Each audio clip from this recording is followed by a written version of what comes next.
All right, family, welcome back to another edition of Economic News. We're going to go and get it started for today, July 9th, 2022. All right, and we hit you with a big story. The heartache. U.S. court ruling may take 7,000 truckers off the road. All right, super jams. So diesel prices are up 118% in the Biden, and they just keep getting worse. All right.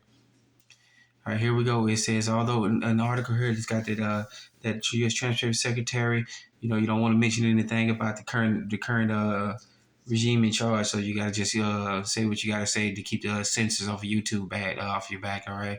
So the Transportation Secretary was supposed to unclog the long backlog of supply chain.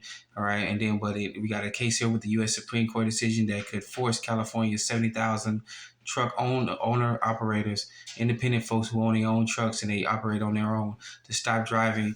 Is set to create another choke point in the already stressed West Coast logistics networks. All right, and the truckers organization.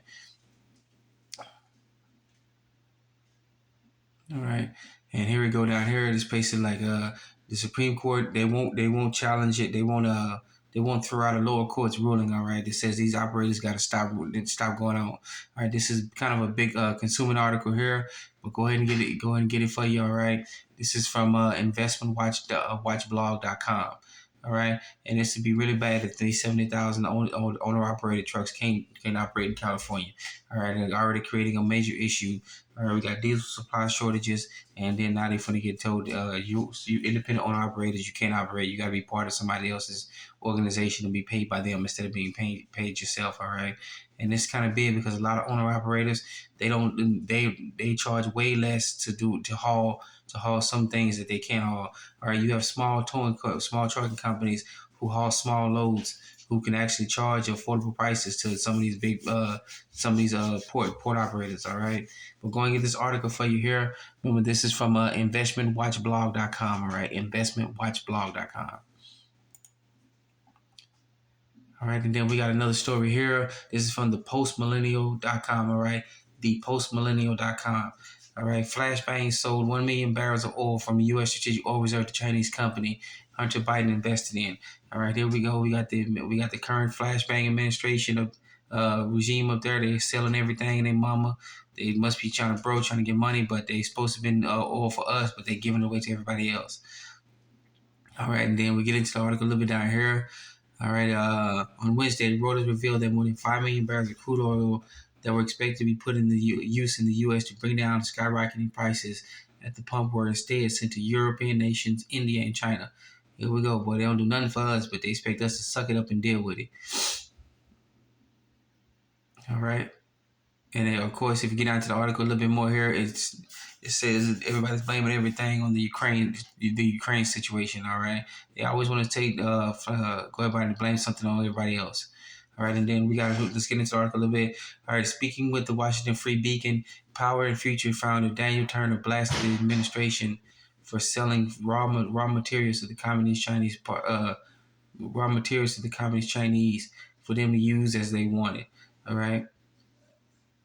If you get down here a little bit, it says, we were assured that Flashbang was releasing the oil to Americans so it could be refined for gasoline to drive down prices at the pump. So right off the bat, they were just lying to the American people, Turner told the Washington Free Beacon.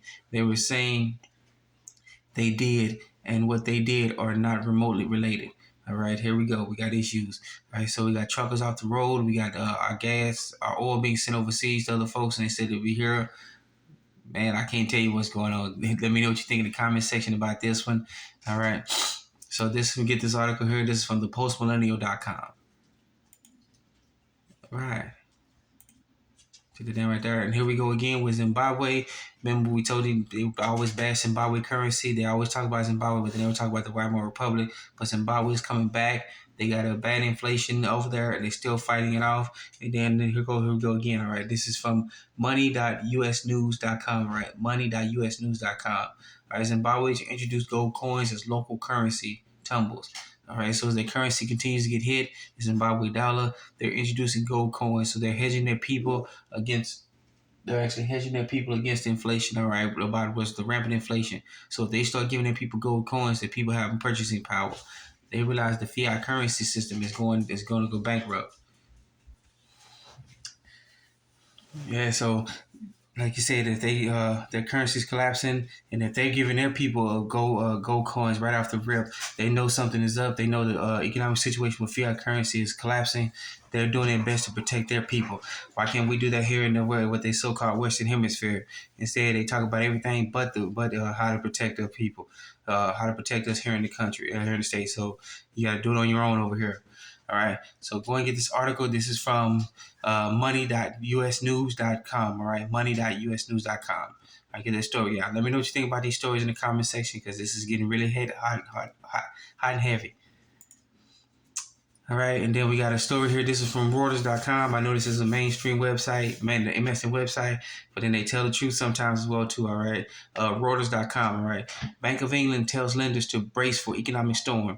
If the Bank of England, this is their central bank. We got the Federal Reserve over here. They got the Bank of England over there. All right, this is really big. And if they're telling their economic folks to brace for an economic storm, that's a big issue. What's going on? You don't. I've looked for this story.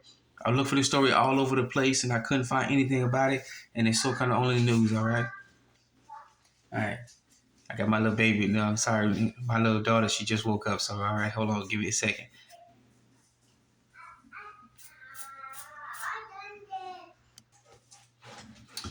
So yeah, if they go ahead and tell everybody this, you might want to go ahead and get this article out and let everybody know exactly what's going on. All right, this is kind of a lengthy article because they put a lot of stuff in there.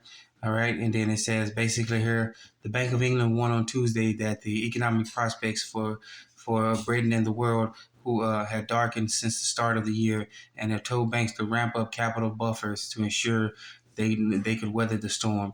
All right, this is really big news. All right, so go and get this article for you. All right, this is from Reuters.com. All right, Reuters.com. All right. That's my little baby girl. She's down here eating right now. So sorry about that. She gonna make some stuff. All right. And so we got this article here. This is from BullionStar.com. All right, BullionStar.com. All right. The big central banks are rigging the gold market using bullion banks' paper gold. All right.